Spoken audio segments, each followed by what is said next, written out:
Hiriirri jijjiirama akka biyyaatti argame tumsuu irratti xiyyeeffate kutaa magaalaa Booleetti geggeeffameera. Jiraattonni kutaa magaalichaa hiriira deeggarsaa ba'an bitootessa 24 guyyaa qaalii Itoophiyaanotaaf gama maraan milkaa'ina fidee dhufeedha jedhanii guyyichi lammata dhalachuu magaalota biyyattii fi jijjiirama roga maraan magaalaa Finfinneef bu'uura kan kaa'e ta'uu eeraniiru.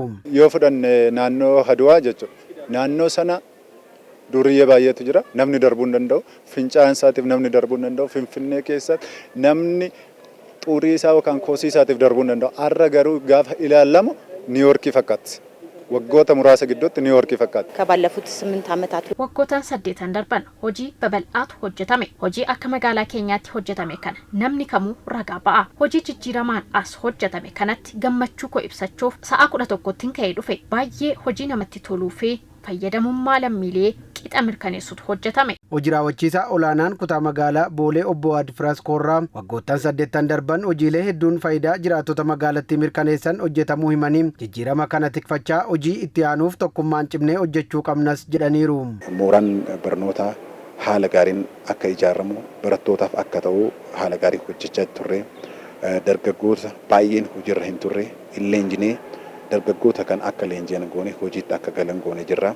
Kolidara yommuu ilaallu Finfinneen ka maqaa isheetiin injiraanni turne kanaafuu kana jijjiirree jirra jechuudha. Jijjiirama hafide ummata hantiksus ummata dhaga'uun immoo dirqama keenya ummata keenya wajjin jijjiirama kana tiksinee haala gaariin kaayyoo keenya bakkeen keenya.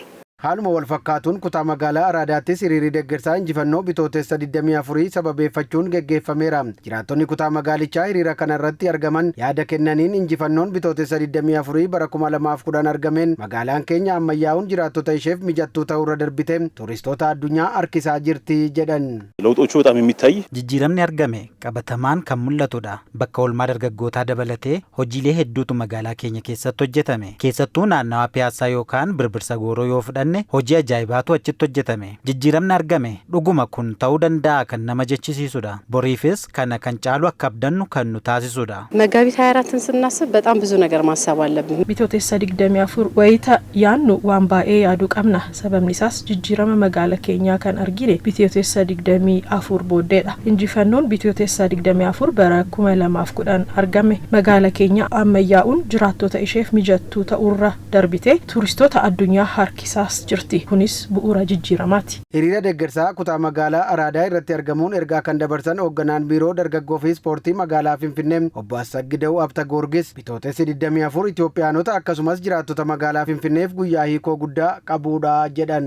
የመጋቢት 24 ለኛ ለኢትዮጵያኖች bitootessa 24 nu Itoophiyaanonni jiraattonni magaalaa Finfinnee akka injifannoo olaanaatti lakkoofna. Guyyaa jijjiiramni guddaan itti mul'ateedha. Guyyaa hojiileen lakkaa'amanii dhumuu hin dandeenye akka hojjetamaniif sababa ta'eedha. Guyyichi jijjiirama magaalaa keenyaa addunyaa raajeffachiiseef guyyaa bu'uuraati. Waggoottan 8 darban keessatti magaalaa Finfinnee keessatti hojiileen addunyaa fi Afrikaanotaaf fakkeenya guddaa ta'e hojjetameera.